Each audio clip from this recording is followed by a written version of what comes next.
Hi, welcome to another video. Today, I'm talking to my fellow colleagues that might be starting out as translators. I've been in this industry for 10 years and I believe sharing my views and my experience may help other colleagues that may be now starting and have a few issues or a few questions rather. So I'm going to talk about main focal points that I believe one should consider to start in this profession, but I'm gonna try to be as short as possible because I obviously don't want to do a very long video. So first point is qualifications. You need to be qualified to do this profession. It's crucial that you do.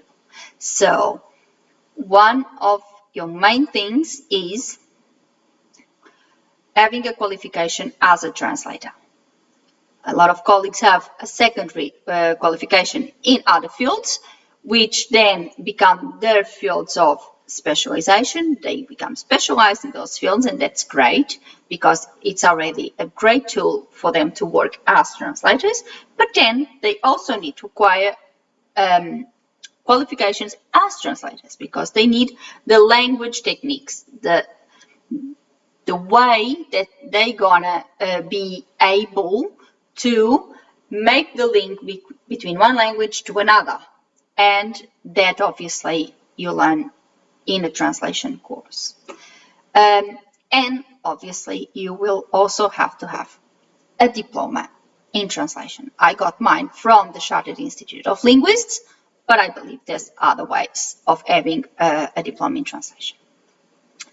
Second, it's an association affiliation. I know there is plenty of colleagues that disagree with me and believe that having association affiliation is not that important, and if you are good, you are good, and this and that. Okay, this is their opinion. This is my opinion. My opinion is very important because you not only are in the directory, which is per se very important, but you also have to fulfill certain requirements in order to be there in the first place. You need to show the qualifications. You need to show that you are proactive in your profession, that you are constantly trying to improve with professional development, that you are active in the profession, that you translated a certain amount of words per certification cycle, and all these things are a good message to your clients. Your clients are going to say, well, this person is here at this directory. So that means they're constantly working to improve, and they are very serious about the profession and serious about their business because you are a business and you should treat yourself as a business. So this is very important. It was something my teacher said, and I defend. We are businesses. Then once you have qualifications and association affiliation, you need to have a good marketing plan in place. You should start by a presence, an online presence, and that online presence comes with a website. Create a website, create on your own domain, so you also have your email address from that domain. That's very important in my view because it gives you, it's another step towards showing yourself out there as very professional, as very serious about the job, very serious about your profession and business.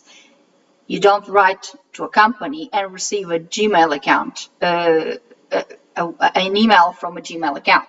You receive an email from an account from that particular company with the domain of that particular company.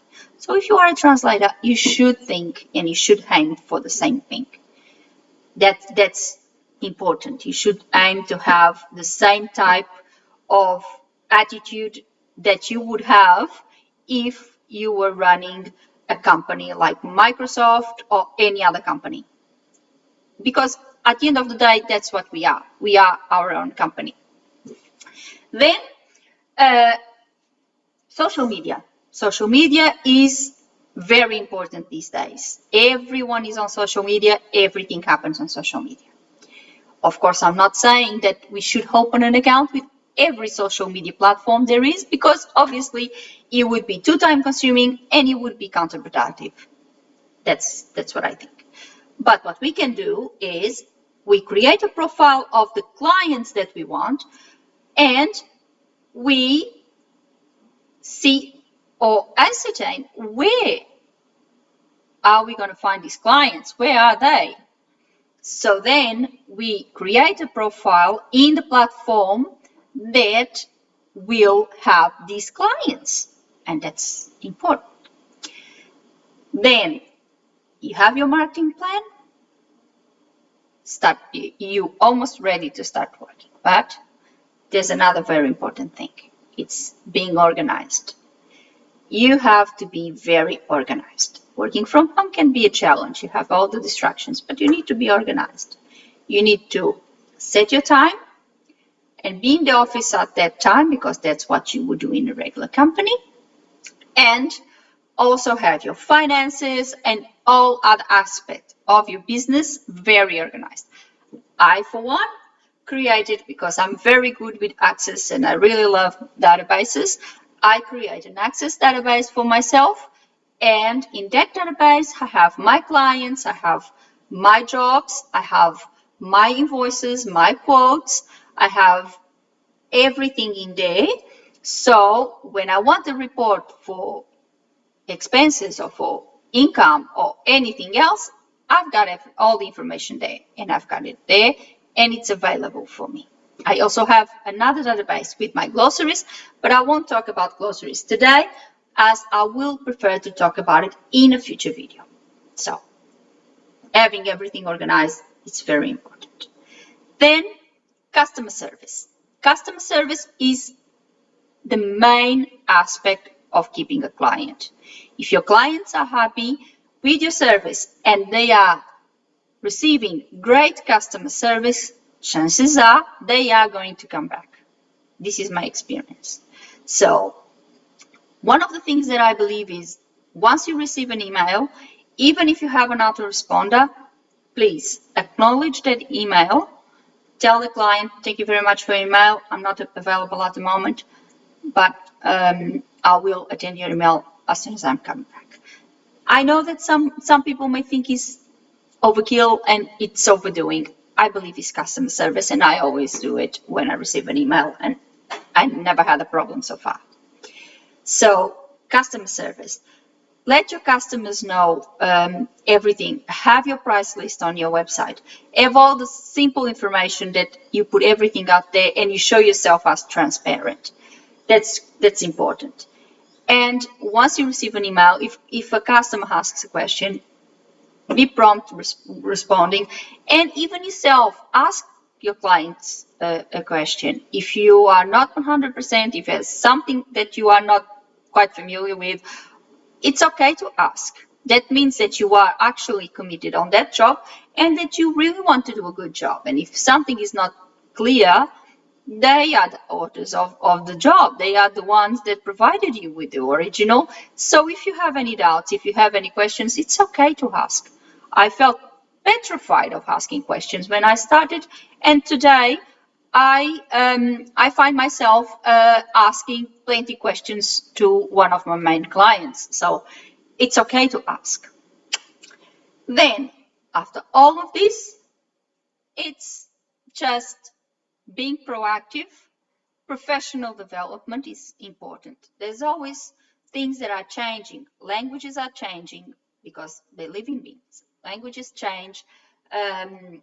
Techniques, even techniques, translation techniques may change.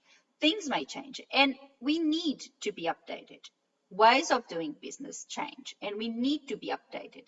We need to know where we stand, and we need to know and be constantly updated with technology, with new ways of doing business, everything. So we are always on top of our game, and we raise the bar in our profession. At the end of the day, it's for our own good. All of this may be investment. Associations, the memberships cost money. A domain costs money. A website costs money. There's the professional development costs money. But at the end of the day, it is an investment on yourself. It is an investment on your company. So see it as an investment on yourself and on your company. And you will see that if you do that little investment in the beginning and you continue doing that investment, because it's not something that you just do in the beginning and then stops. It's ongoing. You need to do it along your career.